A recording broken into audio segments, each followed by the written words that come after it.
Bonjour, je me présente. Annie Dufour, courtier immobilier agréé pour Remax Énergie. Nombreux sont les novices de l'immobilier qui en sont à leur premier achat et qui se posent la question à savoir est-ce qu'il est permis de négocier le prix de vente affiché pour une propriété ou s'il s'agit d'un prix qui est fixe? Eh bien, la réponse est que en immobilier, tout se négocie et surtout le prix. Je vous suggère même fortement de négocier le prix de vente de la propriété que vous désirez acheter, car même les vendeurs savent que les acheteurs aiment négocier et ils s'attendent à consentir à une diminution du prix la plupart du temps.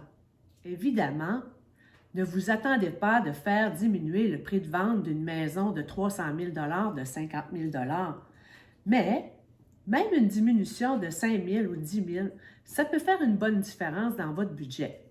Même que parfois, certains maîtres négociateurs réussissent à négocier des dizaines de milliers de dollars grâce à des bonnes techniques, un bon timing et de la patience.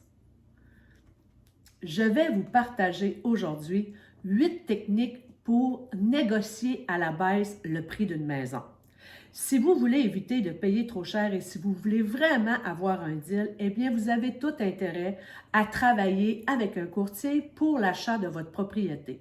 Si vous achetez une propriété qui est affichée sur Centris, Centris est le site Internet où est affichée toutes les propriétés qui sont en vente par un courtier immobilier, peu importe la bannière, eh bien, notre service pour les acheteurs est 100% gratuit.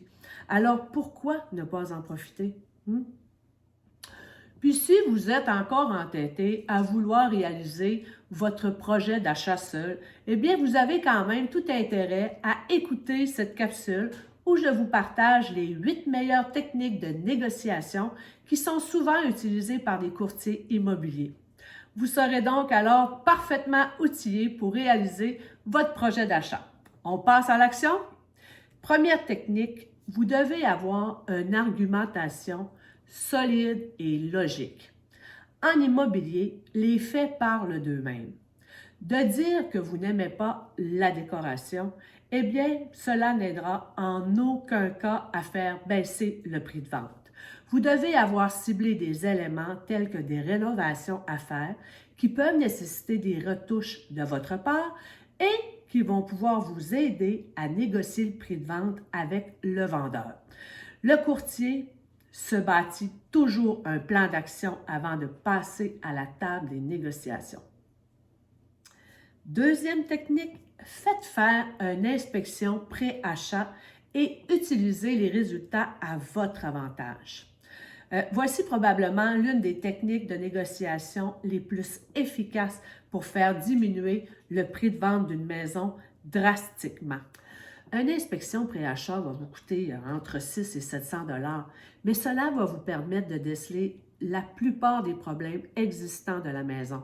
Vous aurez un rapport d'inspection officiel réalisé par un inspecteur en bâtiment que vous pourrez utiliser comme outil de négociation pour démontrer aux vendeurs que certains problèmes nécessiteront des investissements supplémentaires de votre part. Vous pourrez alors négocier le prix de vente de ces éventuelles rénovations et les déduire du prix de vente. Il n'est pas rare de voir des acheteurs qui ont investi 600 dollars pour une inspection pré-achat en ressortir avec une baisse de prix qui représente plusieurs milliers de dollars. C'est vraiment une étape que vous ne pouvez pas vous passer, sauf que j'aimerais préciser ici que l'inspection se fait en condition. Ce qui veut dire, on a fait une promesse d'achat, on a mis conditionnel à une inspection. Quand l'inspection est faite, et puis que là, l'inspecteur a trouvé des éléments nouveaux, tout ce qu'on n'a pas pu voir avant de décider du prix qu'on offrait au vendeur, eh bien, c'est ces éléments nouveaux-là qu'on peut renégocier en baisse de prix. Là, on ne parle pas de pacotier à 200-300 $, On prend vraiment des éléments qui sont majeurs, qui ont une valeur qui est significative. C'est ceux-là qu'on peut renégocier. Troisième technique, maîtrisez et ne laissez pas paraître vos émotions. une des pires choses que vous pouvez faire lorsque vous visitez des maisons potentielles, c'est de laisser transparaître vos émotions, hein? Même si vous venez de tomber en amour avec la maison que vous visitez.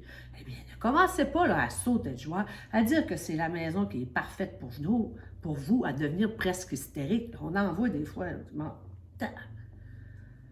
Si vous semblez vendu d'avance, eh bien, le vendeur sait qu'il a presque la vente dans sa poche. Bien, il ne voudra certainement pas négocier, là. Hein? C'est certain. Vous devez démontrer de l'intérêt, mais sans excès. Hein?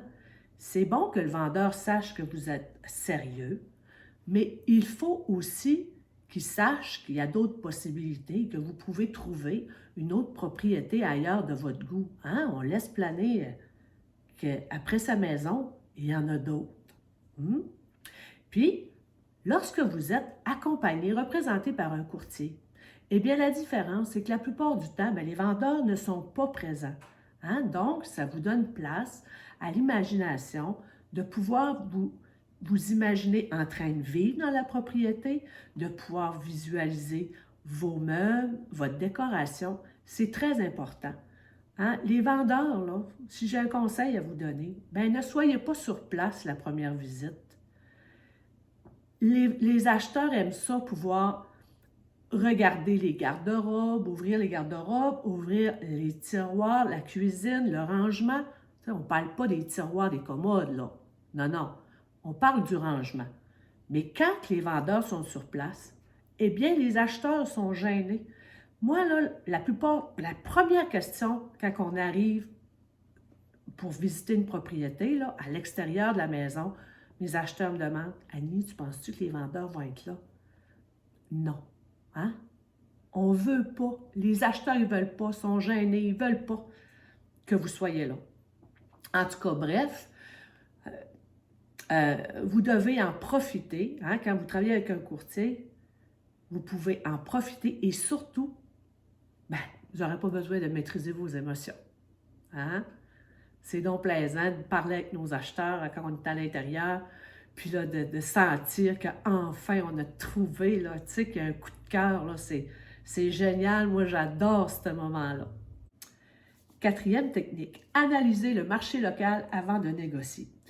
Une des techniques les plus efficaces utilisées par les courtiers immobiliers est de comparer le prix de vente de la maison que vous désirez acheter avec des ventes de maisons comparables dans le secteur.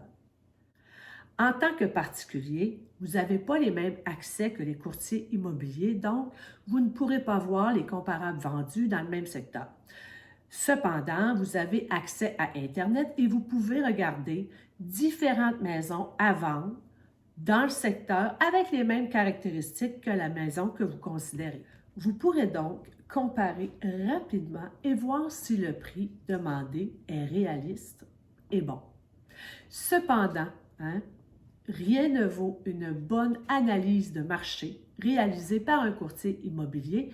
Celui-ci peut pratiquement déterminer la valeur marchande de la maison que vous désirez acquérir et voir si le vendeur demande trop cher ou non. C'est franchement incroyable comme technique et ça peut vous faire économiser une vraie fortune, croyez-moi. C'est certain qu'il n'y a rien de mieux que de prendre des maisons comparables avec des prix vendus pour venir établir le prix que vaut la maison que vous désirez. Parce que dans le marché qu'on est présentement, je ne dis pas toutes les maisons, mais beaucoup de propriétés sont en vente et ils sont beaucoup trop chers. C'est une raison d'ailleurs pourquoi ils ne sont pas vendus.